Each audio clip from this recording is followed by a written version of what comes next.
Whitney and Heather bad weather. Girl Lisa, you hashtag tried it.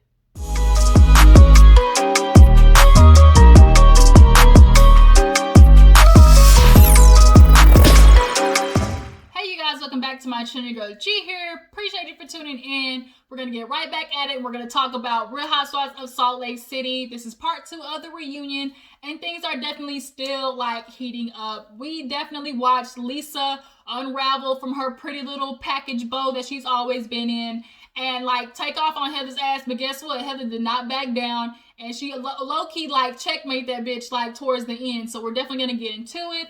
And if we have time, I'm gonna hurry up and try to review Real Housewives of New Jersey, because we are definitely adding that to the roster, because those are the OGs of, you know, the crazy white bitches that when you want to compare, when we say when the white girls be doing crazy stuff, they don't be saying nothing. Those are the hoes we talking about, okay? Real Housewives of New Jersey. So we're gonna talk about them, and then Salt Lake City, and then hopefully, if we have enough time, I will do it today. If not, I'll knock it out tomorrow.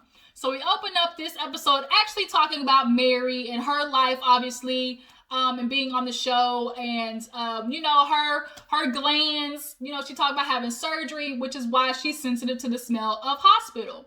So Andy was like, yeah, you got your odor glands moved, but your sense of smell is still there. And she was kind of like, Andy, that was a dig. But nonetheless, they get into her and Jen clearly having this battle. Jen does not want to apologize. She refuses to at first. She's like, you talked about my aunts, because, well, I mean, let's not lie. What Mary said about that you should have drank water, like, was a little rough. Like, so she did apologize about that. Again, during the reunion, but she's like, I told you, like, I was sorry. Actually, no, for the hospital thing. She's like, why would you say I smell like hospital? I didn't even go to the hospital. So she was like, I don't know, but all I'm telling you is, like, I smelt it. So she's like, it was just so rude. And she was like, well, I apologized at the party. She's like, no, you didn't. She's like, yes, I did. And she's like, well, I didn't accept it because it wasn't genuine. And she's like, you're not going to tell me my apology wasn't genuine. You know, for the record, that's not me not being genuine. That's you not accepting my apology. Because that's basically what happened. Jen just didn't want to accept her apology because she needed somebody to be mad at and rude to. And she needed somebody to take her anger out on this season because she was mad at Sharif. So Mary was it. So she's like, I need an explanation. I just need you to apologize. And she's like, again? Like, I'm not going to kiss your ass, Jen. I'm not doing it. I'm not these other white hoes. I'm not like all up I'm not licking your booty hole. Like, I'm not doing it. And like, Mary had no time for Jen this episode or last, and I'm sure nor the next. Like, Jen was so caught off guard with Mary. Like, she does not know how to get with a real one. And that's Mary, period.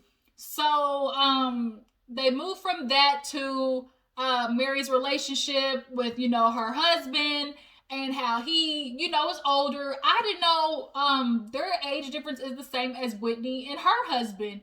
I thought Whitney was like only 8 to 10 years age difference, but no, they damn near 22. So Whitney gets it. So they talk about how, you know, her life basically was planned out for her through her grandmother. She had no, like her grandmother came to her one day, even though it wasn't the will, which was the rumor going around, that it was like the will that, you know, was put in there. She was like, no. She was like, I had a conversation with my grandmother, and she said, look, like, I want you to take this, and I want you to have this empire, but in regards to that, I want you to marry my husband because, you know, I feel like you'll treat him the best. And that was a conversation that she had with, you know, her ex. Like, I feel like my granddaughters will treat you, you know, like you treated me, because he was 20 years younger than her. So she expected them, you know, being younger than him, to kind of have the same regards that he had for her. So Andy was like, well, wouldn't your mother be it? Because y'all, they're in a better age, you know, group. And she's like, by that time, you know, it was like already in my hands. I'm really interested to hear, what about the mother, you know, why that didn't work? Like, why did the mother never come up in a thought for the grandmother? Like, did she not like her daughter? Like, did she not trust her daughter? Did she know her daughter would like run this shit into the ground? or that she was greedy? Like, what was it? I really want to know about that more. But nonetheless, they get from that to, their relationship, and Andy's asking, well, like, do you love him? And are you in love with him? She's like, I think I'm in love with him.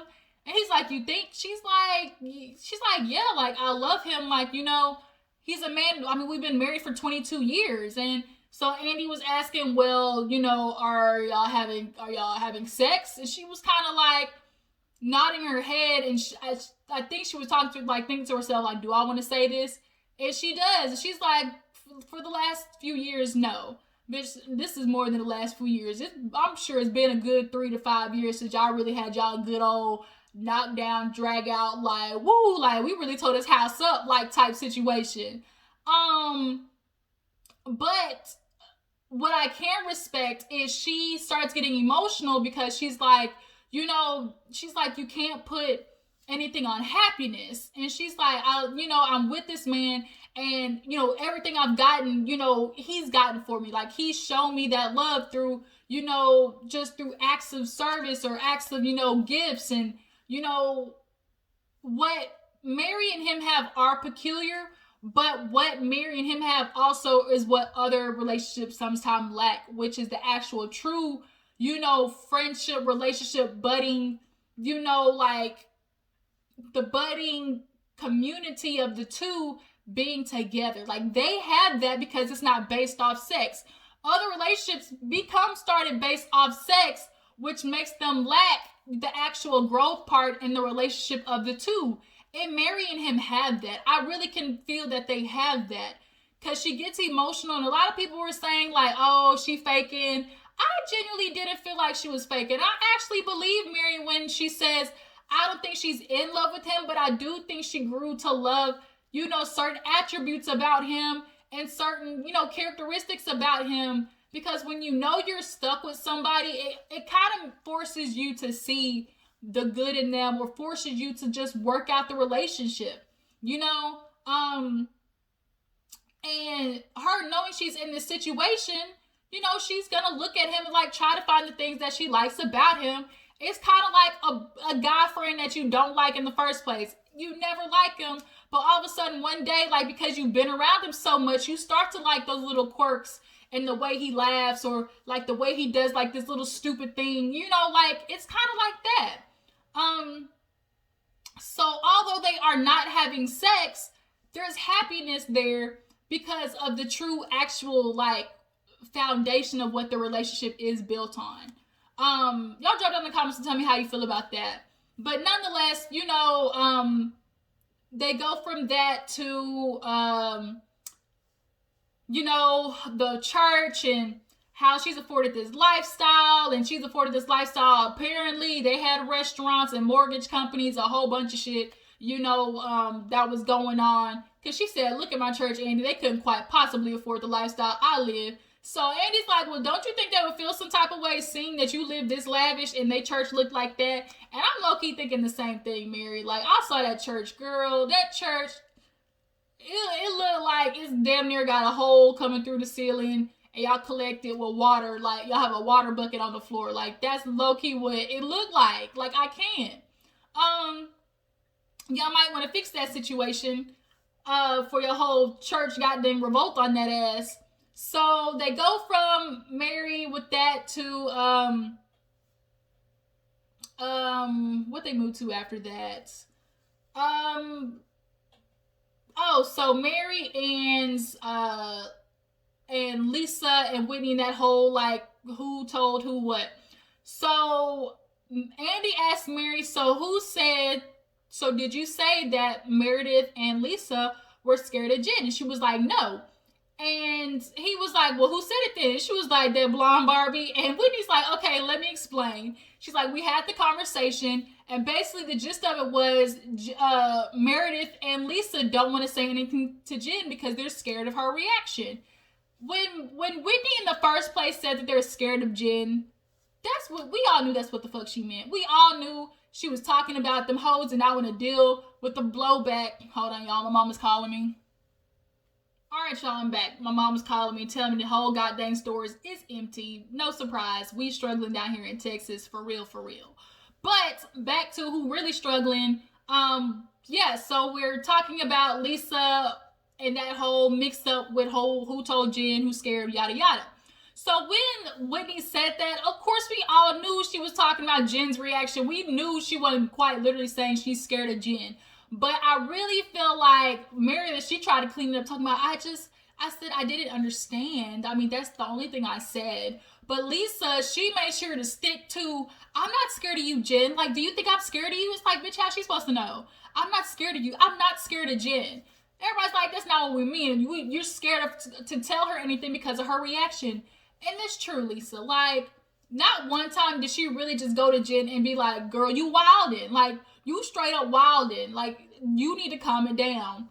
Nor Meredith, neither one of them. And that's why Jen constantly pulls that shit off with them, and she wasn't doing it with Lisa, okay? Because, I mean, with Mary, because Mary don't play that, okay? So Heather was like, oh, no, because Lisa was like, why is it that when you found out that it was me, like, y'all immediately ran off and tried to tell Jen that we were being, fake? Just look at you two, Whitney and Heather, bad weather, lying and tornado and destroying. And everybody said, the fuck did we just hear? Like, what? Everybody's like, okay. Heather's like, you might want to try that again. That one landed flat. Like, Heather was on Lisa's ass this episode, and it was so good. So they moved from that to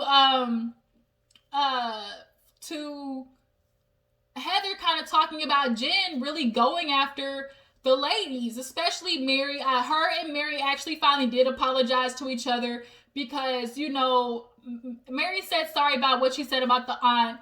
It took forever to get Jen to finally say sorry for what she was doing to how she went after Mary, because Heather was over there like, girl, you went after her on social media. She's like, the only thing I said was the grandfather effort thing and the tree. And it's like, girl, quit playing. You was really going after her. She was like, you were relentless on social media. So Andy pulls the card that's like, oh, as brown girls, you need to stick together. And I'm like, ugh, that whole thing. Like, because we're both black, that we're supposed to like each other and we're supposed to bond together. Like, I just feel some type of way about that. Like, but in this situation, first of all, like, y'all really keep trying to put Jen in this demographic of, like, brown skinned girls, like, but that's not it. Like, Jen, you want to be black so bad. But they end up apologizing. She's like, you know what? I was frustrated. I was angry. I shouldn't have said those things. Like, we can move on from here. Yada, yada. Like, Jen, we know this shit ain't gonna last. So we moved from that to Heather's segment. Y'all, I freaking love Heather. I love Heather. We see her montage, and basically she was crying because she was like, the show was like therapy for me. It forced her to open up about things that she never expected.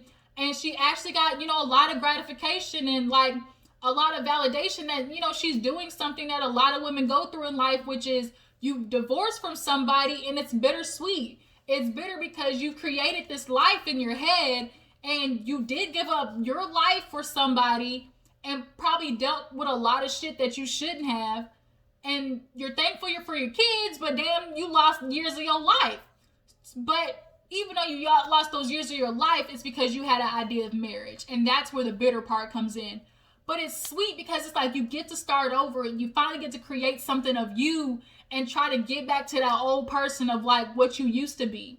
And Heather was just so surprised. She's like, Andy, I had no idea, like, there was a market for, people like me out there, like the ex-Mormon, the ex-divorcees, like, the women who are, don't follow the rules. And she's like, I had so many people reaching out to me talking about, like, Heather, like, we're marginalized, people of faith and, the LGBT and everything like that.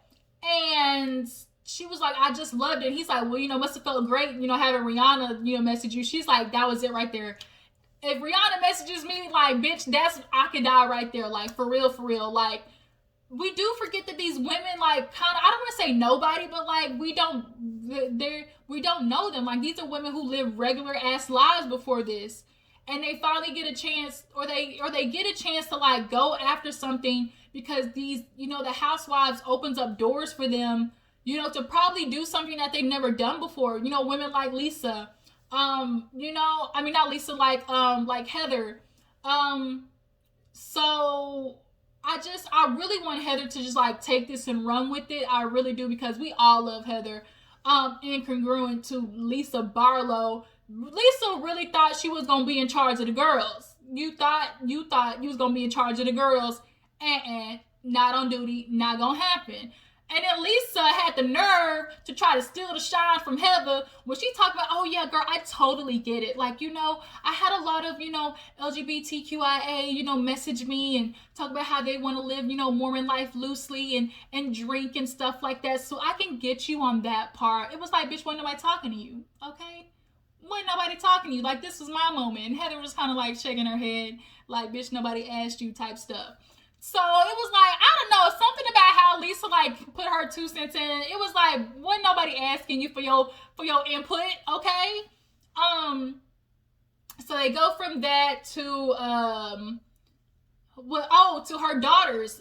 This was my favorite part. So they end up talking about her daughters, and she was like, my daughters, they watch this, and we talk about sex. My daughter has a boyfriend, so she's like, you in the kiddie pool right now. Like, it's an adult thing to jump into sex. That's the ocean. But she's like, I want my daughters to go out there and live. I want them to get drunk. I want them to have, multiple partners. And clearly she's not telling her daughters to go out there and suck every dick that walks across the street. But she's saying, go out there and figure out what you like. She shut herself down. She was a virgin. She doesn't know what she liked. She probably could like some weird BDSM shit, or she might have got introduced to like maybe getting choked a little bit during sex. Like, those things you figure it out, like, because you have different life, like, sex partners, and she understands the pain that it caused her to not be able to experience life. And enough parents aren't really having that conversation with their kids because they're so stuck on the sex part of it that you're forgetting, that sex is a part of the relationship, and knowing what you like and knowing who you are, or like what type of things you want out of a relationship, you get that from dating multiple people, So Mary's face though was like, no bitch, don't say that. And it's like, I love Heather for being honest. Like, there aren't enough moms out there who like really want to tell their daughter, like, I shut my shit down for your daddy and I shouldn't have. You better go out there and figure out what you like in the world, period. So after that, they get into, what else did they get into talking about? Was it Lisa? I think it was Lisa. Lisa and Heather getting into it, I think. Oh, the whole Lisa recommending Heather. That's what it was.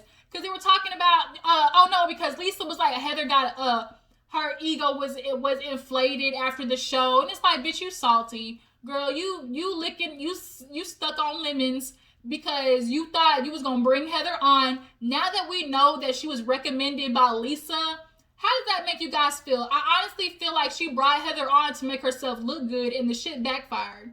That's really how I feel. Y'all drop it in the comments. Now that you find out that Lisa recommended Heather, what do you feel like her goal was in that? Because first you say, I don't know her.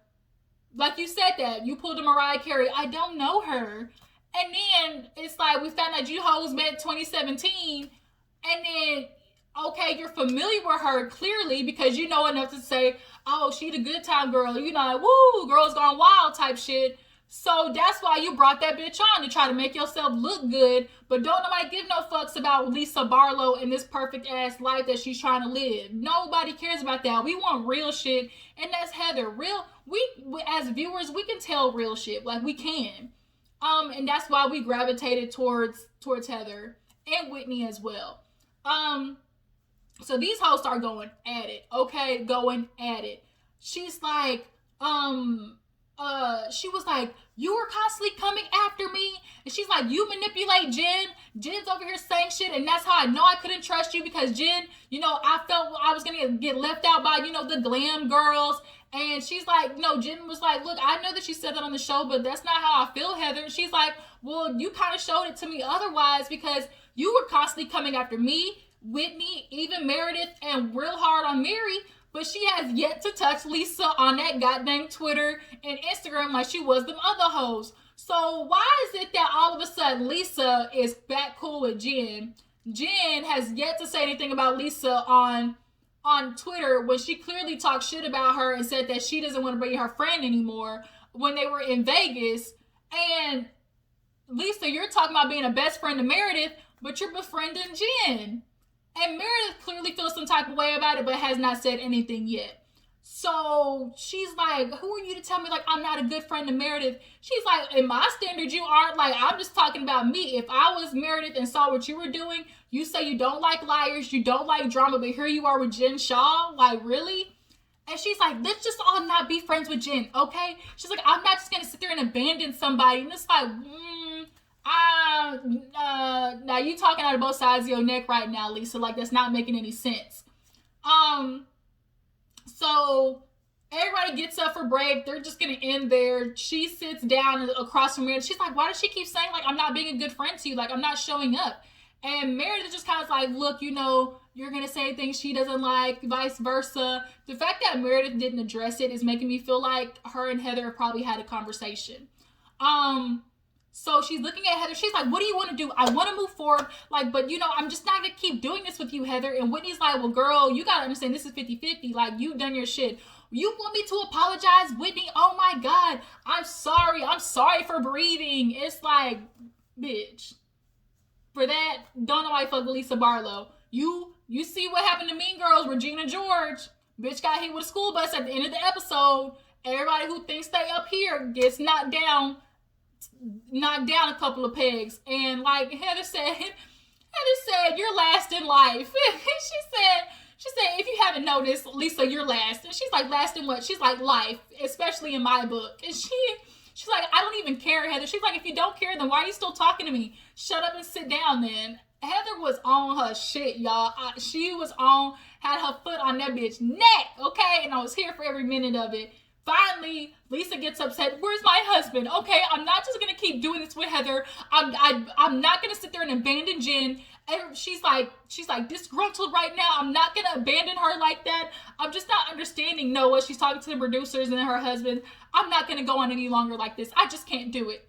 And she's like, everybody's sitting back down, and she's like, they can go on without me. And it's like, bitch, we will. Okay. So yeah, that was kind of like a little short circuit of Real Housewives of Salt Lake City, you guys. It was a lot. Okay, these hoes is extra AF, and I'm here for every minute of it. But this first episode of New Jersey, though, I heard was lit. Teresa back on her shit again. So hopefully this will get a chance to upload. Texas is still under snow, frozen right now.